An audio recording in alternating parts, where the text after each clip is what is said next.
and roll, Chicago. Rock and roll, Chicago, my hometown. Well, I was born in the city, gonna rock your city, Chicago. Chicago rock and rollers are the best you're ever around. You don't believe. Hey, this is Paul Martin And Ray the Roadie. for the Rock and Roll Chicago podcast. Coming to you live. No, I'm sorry. It's not really live. We're recording. We are recorded, but We're live when we're recording. thank goodness. Like, that's true. By the way, did you hear about that Irish guy that recorded some stuff? He was dying, and he recorded a thing. And at his funeral, at the gravesite, they had a speaker playing, and all of a sudden you hear this guy knocking. He's like, hey, it's dark in here. Let me out. Oh, my God, it was hilarious. Yeah, those Irishmen are funny guys, aren't they? They sure are. They sure are. So what's going on this week, Paul? This week we've got Jay Goeppner. Now, if you don't know who Jay Goeppner is, Jay Goeppner played with the Beatle Brothers, and he plays in a band called Backdated, and he's got his own band, the Jay Goeppner Band. He's a busy guy. He's our guest this week. Sounds good. Yeah, lately it seems everybody we've been talking to is working with so many different groups, so many different bands. They're all very, very busy. Yeah, they're very talented. They sure are. Sure are. I'm glad that they could take the time out to talk to us. Yes, indeed. As a matter of fact, Jay is a kind of a, well, I'll let him tell you, but he's kind of a sounded like John Lennon type of guy who is crazy about the Beatles and crazy about John Lennon and his music. How can you not be crazy about the Beatles and John Lennon and all them guys? Yes, indeed. Yes, indeed. Well, let's get to Jay's interview right now. How's that sound? And away we go.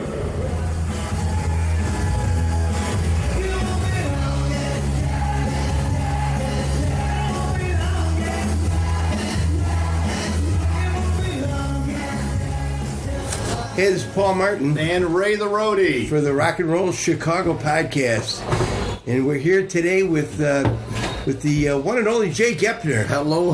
How you doing, Jay? All right, great. It's an honor to be on your show. You know, when Jimmy Fallon called and kind of canceled me for the Tonight Show tonight, I want to thank you guys for getting me in. No problem. Yeah. Our schedule's pretty tight. Yeah, I know. So thank you. I was kind of all dressed and ready to go, and got bumped from that one. So thank you for taking me on. So. And thank God that you're in beautiful Frankfort, Illinois. Never think you'd come here from Yes. L.A. and Frankfort, Illinois, and I was just about 3 weeks from. I was in Frankfurt, Germany, on my way to Budapest. Really? Do some shows out there, and so Frankfurt, Germany, Frankfurt.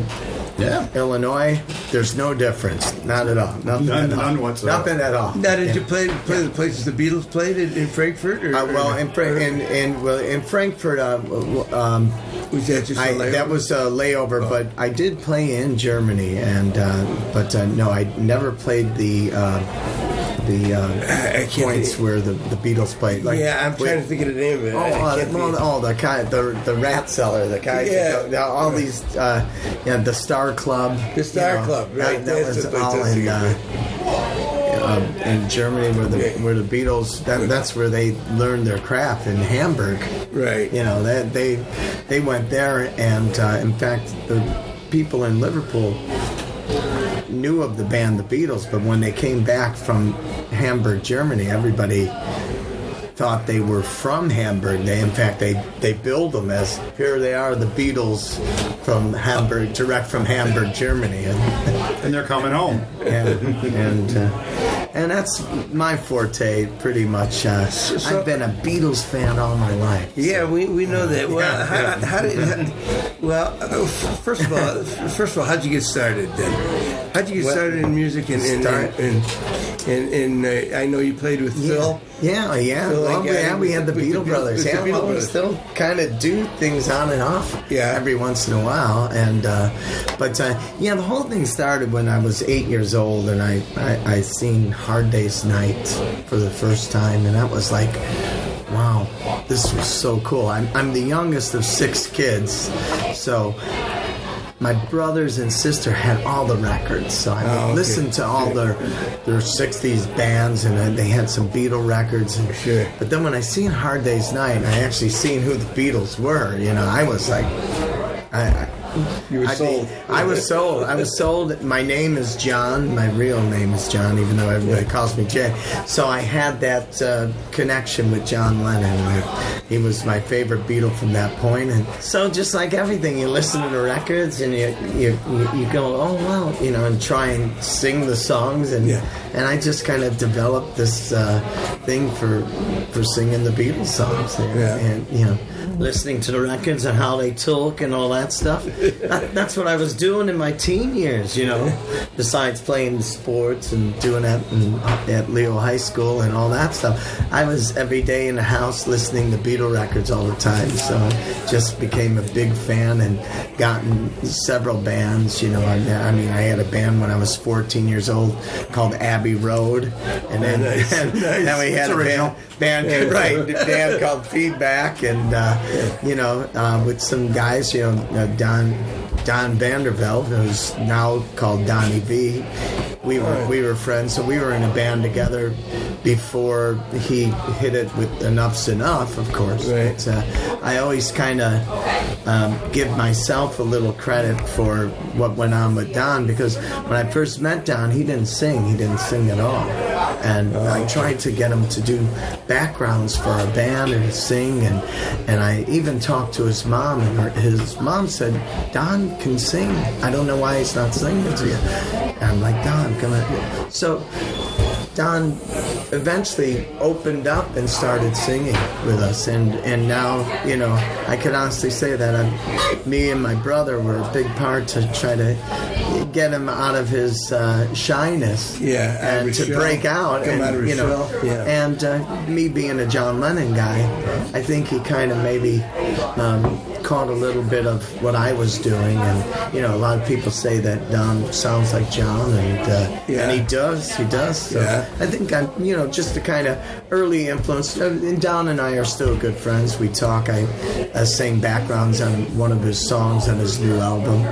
Okay. So see him, but now how did the Beatle Brothers get started? The Beatle Brothers started. It was the greatest accident in the world. But I originally met Phil at the Beatle convention.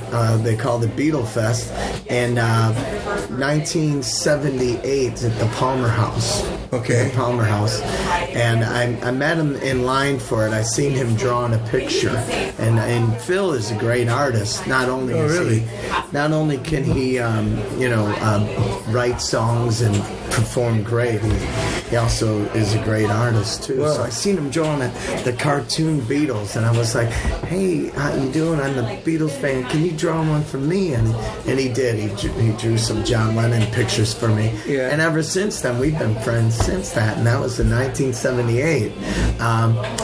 The Beatle Brother thing didn't happen till 1986. But Phil and I were friends, and he was in a band, I was in a band, so we would go see each other a lot. But one morning, I was driving into work, and Jonathan Brandmeier was doing his radio show on the Loop. For some of you who don't know about Chicago radio, the legendary Johnny B, right? You know him, Paul, for all the stuff you've done.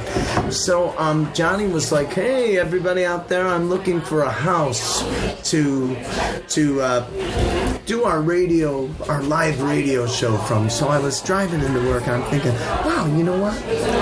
My house is great. My mom and dad, where we live in Mount Greenwood, we got a big ass basement, and I figured, my mom's a great cook. I'm going to call Johnny and say, hey, do the show. and offer up your mom's house. Yeah, so I'm like offering up my mom's house without even asking her. I'm like, so I get on. I'm like, wow, I'm like, yeah, Johnny, I'd like to invite you to my house. I live on the south side, Mount Greenwood, and my mom it's all Italian. She makes great breakfast for everybody. And I go, my dad hates rock and roll, so wouldn't it be great if we get up and sing some songs? And and bother him, and so Johnny goes, well, why, are you a singer, or what do you, I go, yeah, I'm a singer, I'm not in a band or anything now, but so Johnny goes, well, sing us something, and I'm like, Johnny, I'm in the office right now, I had a job as a headhunter, but I go, John, I'm in the office right now, I can't sing, and Johnny, come on, sing, do a song. He pushes you. He pushed. So I'm like, well, I mostly do Beatles. So he goes, well, do a Beatles song. I go, well, name one. He goes, okay, Spoil the Party. Yeah. So I was like, I don't want to spoil the party, so I'll go.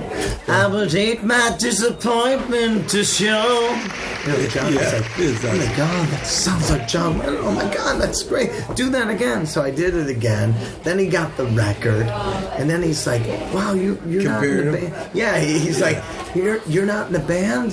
He's like, I'm going to find you Paul McCartney. So the rest of the show, Johnny's auditioning Paul's, and people are going, oh, this is Paul, and he's like, so he goes, he calls me up at the end of the show, and he goes, hey, you know what, I couldn't find you a Paul guy. I was trying to find somebody we could bring in and harmonize, and you could do some Beatle thing. And that's when I thought of, like, hey, there's a guy I know, his name is Phil. Yeah, Phil Angotti, and I go, I'm not sure he does Paul, but he sings the high harmonies. And Johnny goes, well, get him, come here on Friday morning, which is May 17th, 1986. He goes, come here and do a few songs. So I called up Phil and said, hey, Phil, what are you doing Friday morning? I go, Johnny B wants us on a radio show at 7 in the morning.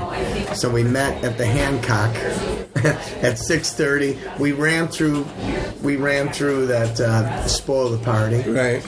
And that was it. We thought that was... So we go on the show, we sing Spoil the Party, and it went over so great that Johnny's like, hey, let's do some more songs. So we were just doing them, and I was looking at Phil, because we never played, even though we've seen each other's bands, Right, knew each other. So then Johnny's like, hey, let's call and ask people to request Beatles songs. Okay? And we're like, yeah, sure. So we were on for over an hour. Right. Wow. And people were like, oh my God, it was great. Phil knew the high harmonies. I knew all the John stuff. So then Johnny goes, hey, you guys, I want you to warm me up at my next show, the Leisure Suits. So we warmed up Johnny in the Leisure Suits at the Rialto Square Theater in Joliet. Sure.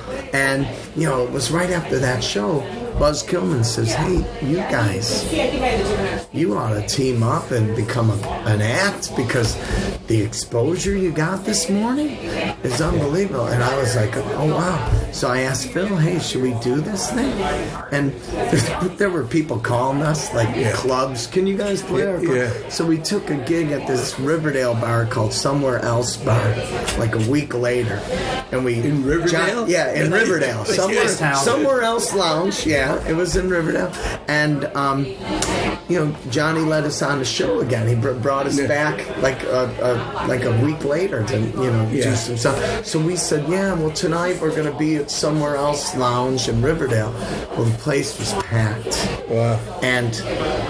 The power of radio. The place was packed. Phil and I just get on the stage, and we get a standing ovation.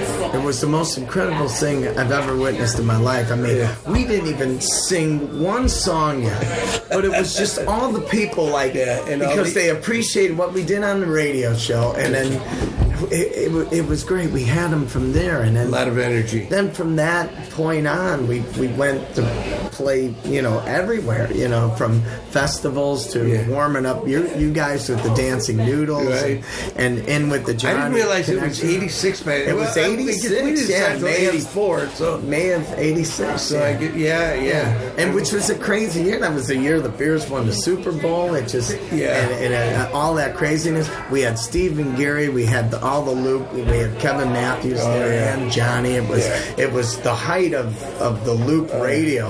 Was right that we were all in the middle of it. Right. And Johnny would go see your band, the Dancing Noodles, at the PJ Flaherty's, and I'd be there. We'd all be there, and it'd be crazy and packed. Every place was packed. You know, I know those were some great times. They were great memories. They were definitely great memories. Definitely some great memories. You know, and Phil, he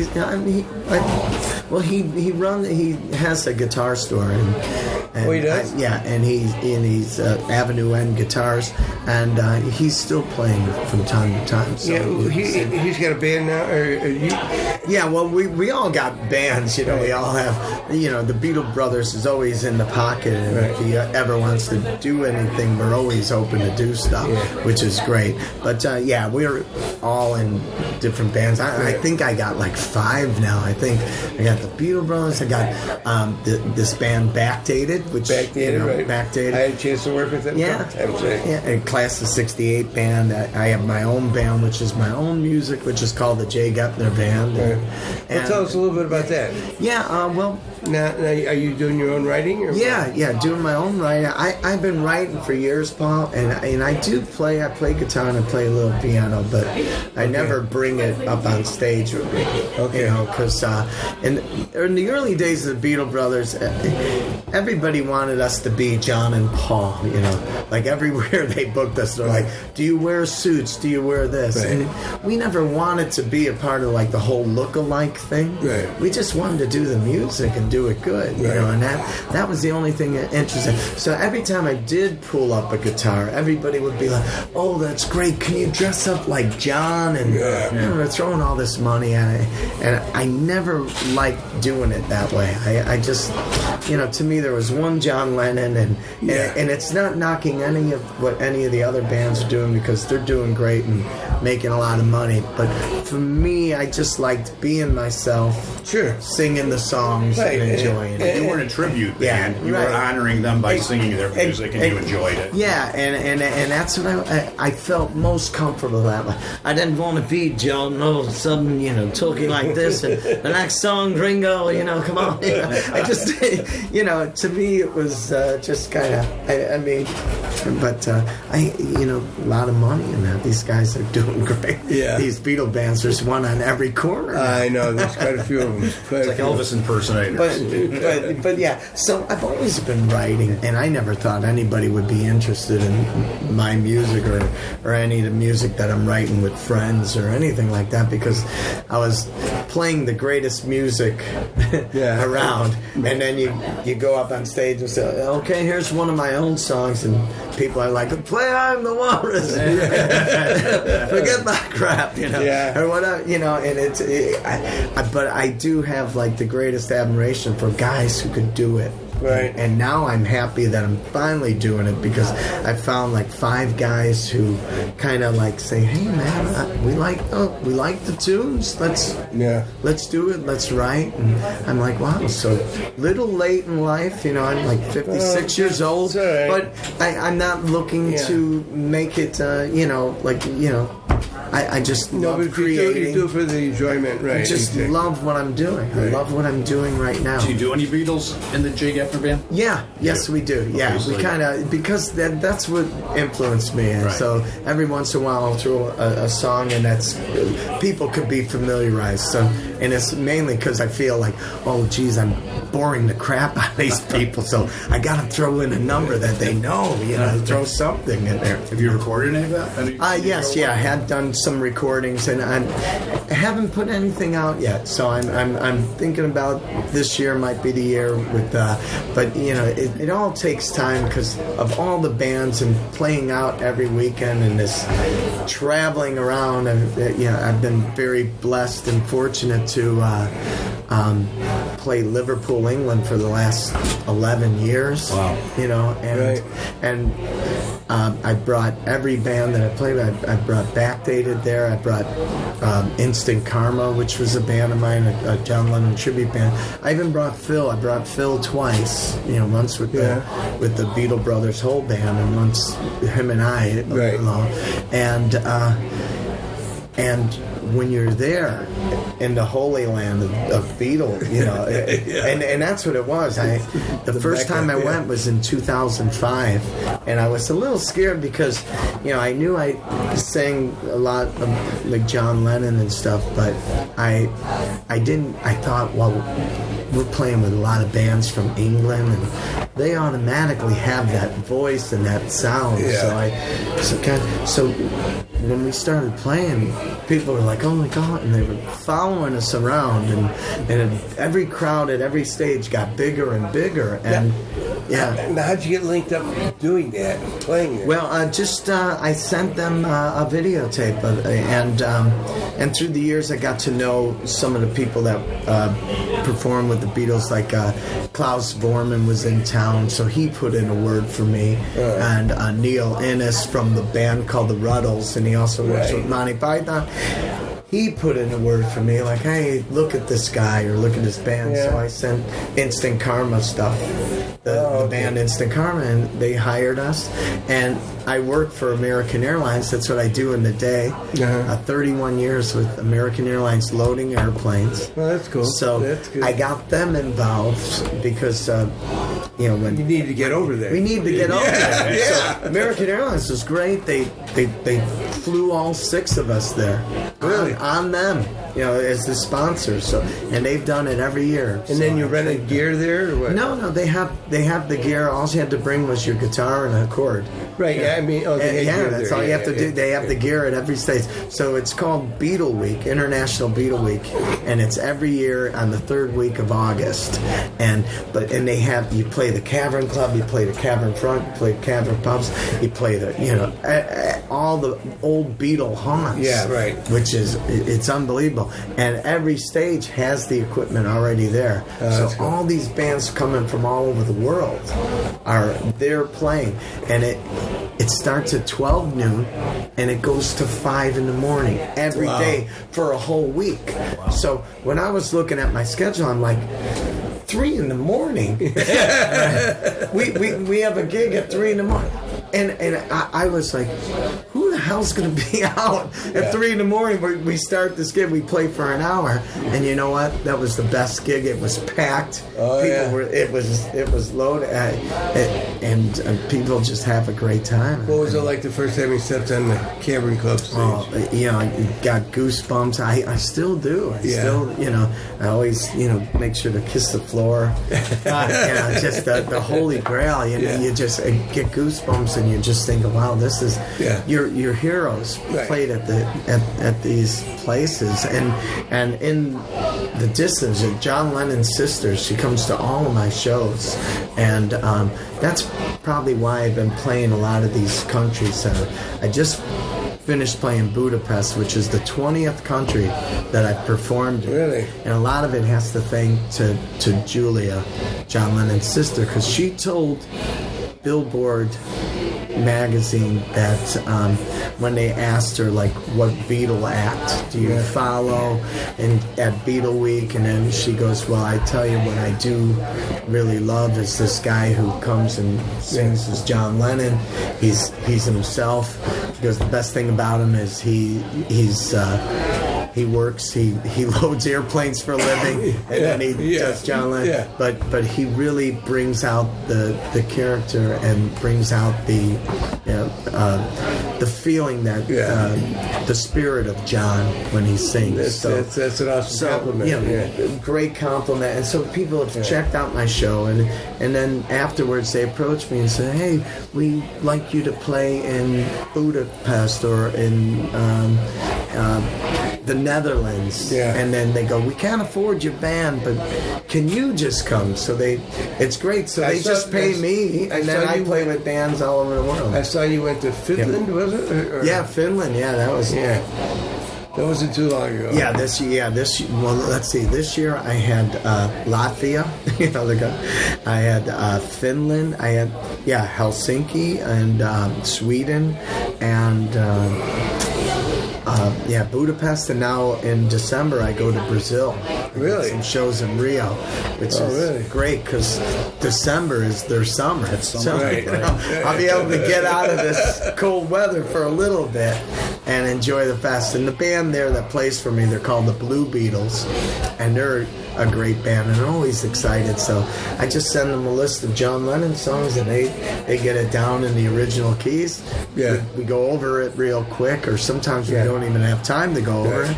You just do the shows, and it works out great. It's great. I have to say that just truly, I don't know if the lucky face or lucky whatever, truly blessed and so thankful that I can do this type of thing. I'm a church going guy. I go to church every Sunday, and that's from my Catholic upbringing, Leo High School and everything. I thank God every day just for the opportunities that are coming and the people that I'm meeting. It's just, I didn't know what I was going to come and tell as far as story, because to me it's just all kind of boring and stuff like that. But then when I look in hindsight, it's pretty great, because I was I was 12 and 13-year-old just singing in my garage and never ever thinking that, oh wow, look at all these different places that I've been around the world, it's awesome. It's awesome. Now tell me about Backdated. Yeah, Backdated is just a cool classic rock band, and it's just cool. Were they together and then you joined them, or no? We all just formed it together. Oh, okay. Because I wasn't sure. Yeah, and it's just fun. A lot of different songs, and I've been so Beatled that there's great songs like "I'm Easy" by Lionel Richie. That great song. You can't do it. Like Sunday morning. You sing it, easy like Sunday morning. Just love to do all those fun songs that I don't usually get that much time to do, and it's a lot of fun doing the Doors. I love the music. I never did the Doors, and now I'm finding out that, oh wow, this is great. This is a lot of fun. Now, how long has that band been together? It's about like 4 years. Yeah. 4 years, and it's been fun. It's been fun. And now I'm doing a duo thing called 2J Way. Met this gentleman in one of the bands that I was playing with, Class of '68. Is another band that I play in, and so I met this guy named Jay. And he plays piano, and he's like, man, I'd love to do a duo thing. And I thought, okay, it'd be fun doing Elton John and Billy Joel songs. And we do Elton, ELO, we do Bee Gees songs, and it's just the two of you? Just the two of us. And we play all different types of wine bars, coffee shops, these little places that, you just set up the piano and you do these songs. And what's great is I'm not out till 2 a.m. anymore. I'm playing these things from 6 to 9. All these great different hours that are like, wow. So always cool opening yourself to different ideas and things. And that just started up just a few months ago. I think we finally got like 3 hours of material to do that. So, but that's always a lot of fun. But very blessed and fortunate. And one of the highlights of my career is when Cheap Trick asked me to be their background singer for their Sgt. Pepper shows. Oh, okay. And that was cool. I one day get a phone call from Robin Zander, and I'm like, oh, Robin. He's like, hey, Jay, we're doing our shows, in Vegas and New York, and we know you know the Beatles back of your hand. Can you be our background singer? And I'm like, he's like, we're doing a month of shows, but you might have to be in Las Vegas for a month and a half. I'm like, I'm there, Robin. I am there. Just you don't even have to ask, brother. Just I'm there. Count me in. Like, send me the info. Click. I get off the phone and my wife is looking at me saying, we're supposed to go to Lima, Peru in September. For 2 weeks. And then I'm thinking, like, oh, good, I got 2 weeks of vacation. Good, I can really do this now. and then I told her, I go, I'm sorry, honey, that was Robin Zander. Yeah.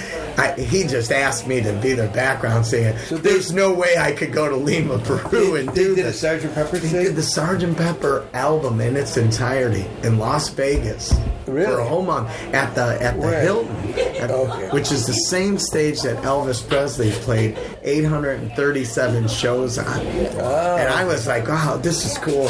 And the guys, some of the people at the Hilton were like, this is where Elvis stood before every show. So I'd be like, okay, I'm gonna stand there too right before the show. And then Rick would look at me and throw his picks at me. Yeah. There you are again. Get out of there.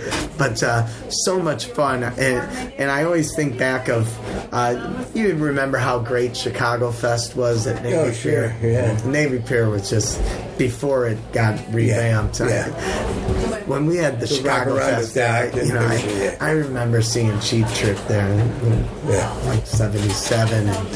And Rick holding up his guitar, and on the back of it said Beatles, and they cranked right into Day Tripper. And I was like, so cool. I was like 15 years old at that time. I mean, if somebody whispered in my ear and said, hey, kid, you're going to know these guys and be their background singer, I would have said, yeah, what the hell are you talking about? Get out of here. So I always think of that, and I'm always like, pinch myself, because it's just like, wow, I can't believe like that just happened. Now you met Paul McCartney. Yes, I did. Yeah. Paul McCartney. I met him, close to like 15 times. Wow. Whenever, I always thought, whenever Beatle comes to Chicago, I'm going to be there, because it's like, this is our backyard. And that was very exciting for me, in fact, it was 35 years ago, just the other day, that was the first time I met Paul. How did that happen? How did that happen? Well, Paul McCartney was coming to promote his movie, Give My Regards to Broad Street. And I heard that, there was a press conference at Ritz-Carlton.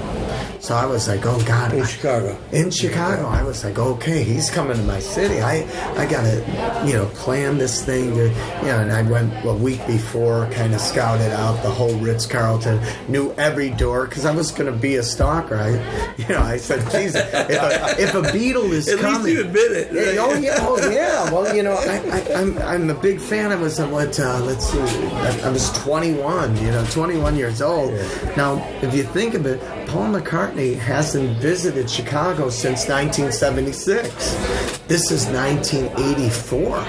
Okay? And that's how long it was till Paul got up and started going again. And then, of course, he didn't come back till 89 when he formed the whole band. But so I knew he was coming, so I have to plan. So I knew the room where he was going to be in. I just knew everything about the hotel. So then the day of, everything's going down there. I figured Ritz-Carlton, I got to put a suit on. I'm going to dress up real nice and go there.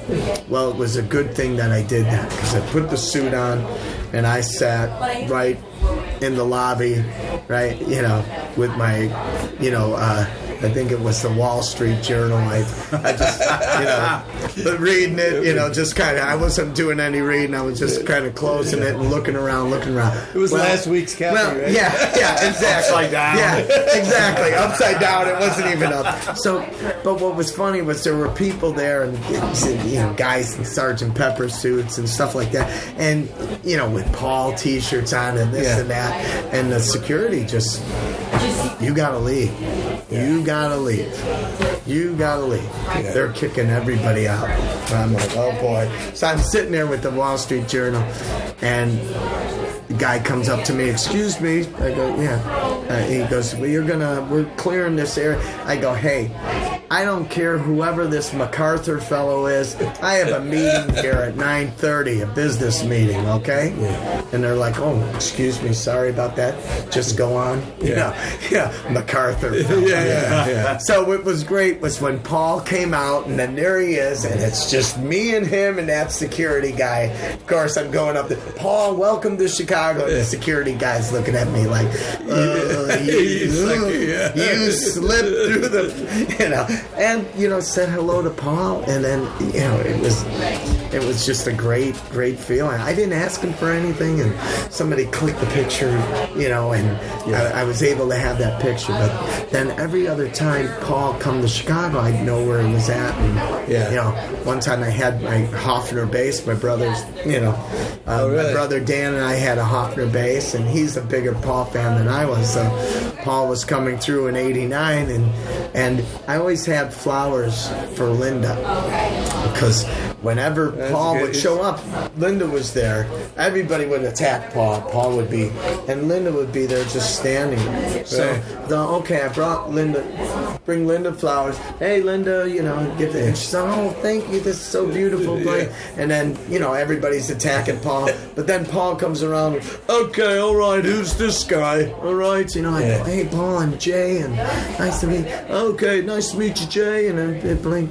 Hey, Paul, can you autograph my bass? Yeah. He goes, oh, where is it? I go, it's under the couch. I had to hide it. They would have threw me out. He goes, okay, go get it. So I get signs the Hofner bass. And I'm like, cool. Thank you. So then every time I seen him after that, he'd always go, how's the band? And every time I'd have flowers. That's cool. And I had flowers for Heather and everybody else. And I'd go up to him and say, hey, Jay, I'm Jay from Chicago. Jay, I know you. I meet you every time I'm here in Chicago. And then he goes, this is Heather. He introduced me to Heather, and then I met Nancy a few years later. So, I mean, what a really pretty slick move, though, bringing them flowers. Oh, yeah, but because from the first time I saw what was going on, and I learned that, poor Linda's in the corner. Yeah. Everybody, Paul, and she's right there, and I was like, okay, well, I'm going to try this, and, Has he ever seen you perform? No, I don't think so. Yeah, no, he hasn't. But it was a great run in, a great ride, and had the great fortune of meeting the Stones, and meeting the Who, and just who else have you performed with? Performed with Roger Daltrey. I did a show with 2 shows with him in Seattle, and Dave Matthews, and Hart, and it was Alan White was in Liverpool, England, and he seen me sing, and he came up to the stage and said, who did? Alan White, John Lennon's drummer. Right. And I invited him to our show, and he came up and said, hey, can you play that song? So we did Instant Karma and Imagine, which are 2 of the songs he played on. So then he invited me to Seattle to do some shows with some of the guys from Queen and from Hart and Roger Daltrey, Dave Matthews, and we did a Lennon tribute out there. It was really cool. So I got to meet Roger a few times, and that was a thrill. Yeah, it was a thrill in my life. Just some great people. I'm truly am living the dream. Yeah. Because with the whole music thing, I never had expectations. Always when you're doing cover songs, you're like, well, geez, how big can you get? Right. And I always thought, well, who cares how big you could get? To measure success is if you're playing all the time and people are coming to see you. So I never thought of I got to get out of this playing the dirt hole in and on to bigger and better things. I still play the dirt hole in, and any hole that asks me to come and play, I will be there playing, because I just I just love it, and I'm just very happy to still be doing it. I'm 56 years old, and what's great is these opportunities just coming out of the blue to especially these international shows that come in and sing in these different countries. It's just really been fun, and just having a great time. So to me, I'm living the dream, because I work at the airport. I do that by day, and then by night I'm singing and doing what I really want. So now backdated, you took them to Liverpool, right? Liverpool, last year, it was great, and we did a great. The backdated band did a great job. Good band. Great band. We had a great time, and what was fun for me, it was my 10th time playing playing in Liverpool, what was really fun for me was seeing all the guys in the band their first time. It was all their first time. And just watching them and just having them have that experience that I had the first time I was there. Right. And we're playing at places like Strawberry Fields and Penny Lane, and then you're seeing these places that, you know, we grew up listening about or seeing pictures of. You're actually there, you know. So you're still keeping busy around here with still doing it. I'm booked every weekend, whether it be with Backdated or Class 68 or the 2J Way or the Jay Goeppner band. So, you know, I kind of corner all markets and just keep myself busy, and then also have time to, you know, I'm married and I have a family. I have a daughter who just moved out to Los Angeles. Her name's Amanda, and she works for The Voice now. So she's very cool. Yeah. What's she do for them? She's on the production team, and now she got a raise to. She's now doing all the booking. So. For all the hotels and the travel arrangements for the guests, for the stars, and for everybody. You know. Wow, very cool. So she's doing that. Now I have to thank Jimmy Vivino, who's with the Conan band. He's a good friend of mine, and he kind of, you know, invited me to the Conan show, and I got to go backstage and meet Conan, and you know, Danny Harrison was there that day, George Harrison's son, and I got to meet him, and Weird Al and Sarah, you know, just so many great people, and Jimmy took my daughter and took her all over Warner Brothers studio and introduced her to different people. Said, have your resume. What a sweet guy he was, and I knew Jimmy from playing together in Beatle bands. You know, he's in a band called the Fab Four. Him and Will Lee, and both of them guys have been great. Will Lee, geez, he brought me to the Letterman show. He introduced me to Elvis Costello. He put me in the green room. There I am at the Ed Sullivan Theater, walking on the stage, saying hi to David Letterman. Who the hell is this guy? You know, right? You know, and you know, just you know, so many dreams, so many cool things that happen. It's just, you know, someone says you ought to write it down and write a book or something like that. Well, maybe sometime. I'm too much into like just day by day right now. So before we leave here, tell me what your favorite song is. Your favorite John Lennon song is. Favorite John Lennon song? Well, you know, with the Beatles, you know, it's so hard because the catalog, but just in my life, it kind of when I think of just the words, and I think about how John is reminiscing at the age of 24 about Liverpool and about the you know, there are places I remember going. Just a beautiful, beautiful song.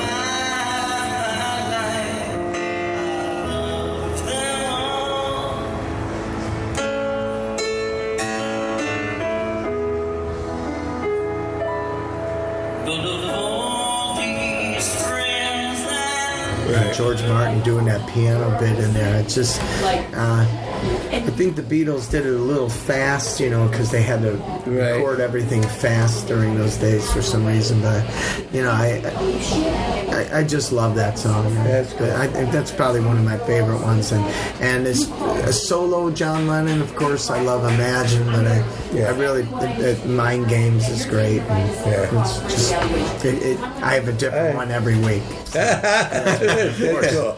That's cool. So where can people find you? I mean, just go to jaygoeppner.com. Okay. And there's a page there, and you know, same with backdated.com or jaygoeppnerband.com.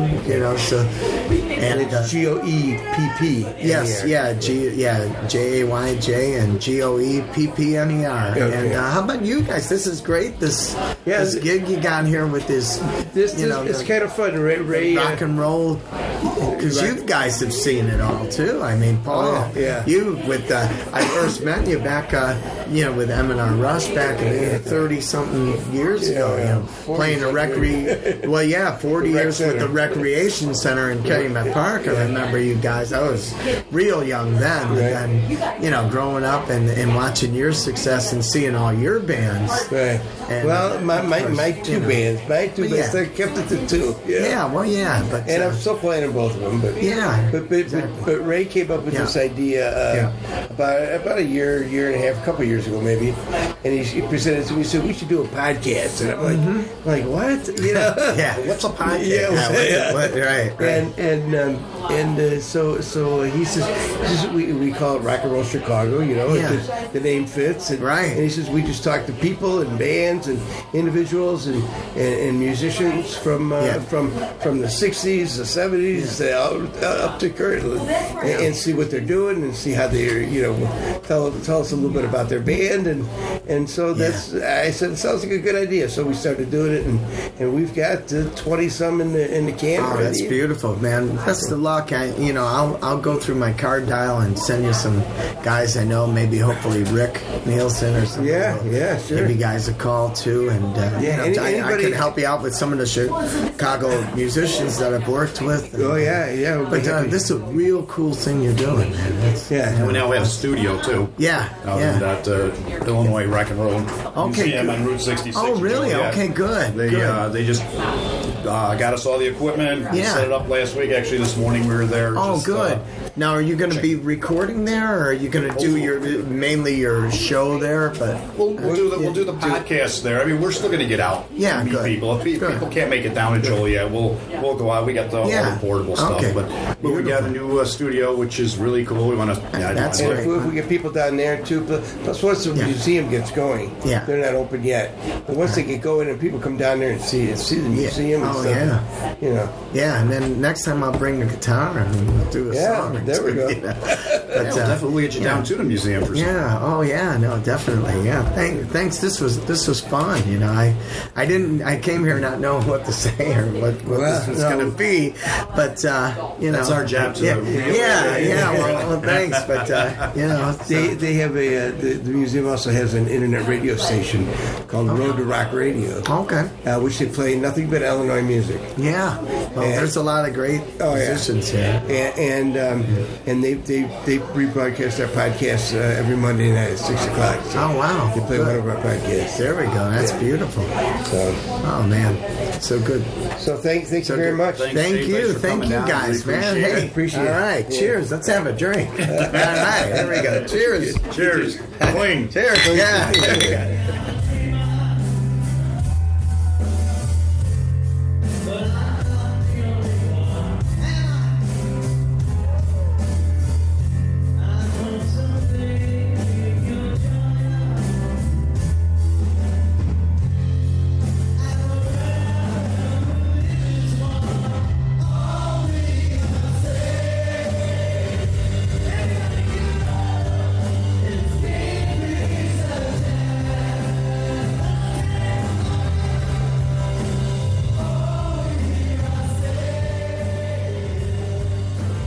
Wow, that Jay's an animated fella, isn't he? I'll say for sure, Paul.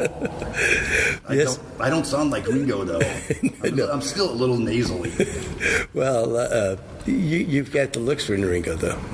Oh, I thought it was more Richard Branson. Yeah. Well, you heard about the guy who walked into the barbershop and said, "Make me look like Ringo Starr." No. He had long, unruly hair. Yeah. And the barber took his brush and broke his nose. Oh, douche. Very nice, very nice. I will be at Zany's all week. I don't mean to diss Ringo. I shouldn't diss Ringo that way. So what? We had a great time with Jay. Yes, we did. Great time. Guys had a really great career doing this Beatles stuff, man. It's amazing. And all over the place, all over the world, really. All over the world, yeah. Gotten, how many people get to stalk Paul McCartney? Yes, well, he did that. We talked about that. He did do that, yes. On a number of occasions. Yes. I think nowadays you'd go to jail, so. Yeah. And you get to play with the Beatles did and Cavern Club and some of those great spots in Liverpool and in London, and he's also been all around the world. Yes, he has, and he's still doing it, still going strong. Yes, he is. So I hope everybody enjoyed it. Make sure you guys check us out on Facebook and on our website. Make sure you're tuning into the roadtorockradio.net every Monday at 6 o'clock for one of our podcasts. And you know what? Don't tune in on Monday at 6. Listen to it all the time. That's right. Some great music. It's all Illinois-based music. It's all Illinois-based music, and it's a great station to listen to. Definitely. And then check out the Illinois Rock and Roll Museum on Route 66, opening soon. All right. Thanks for listening. Talk to you soon.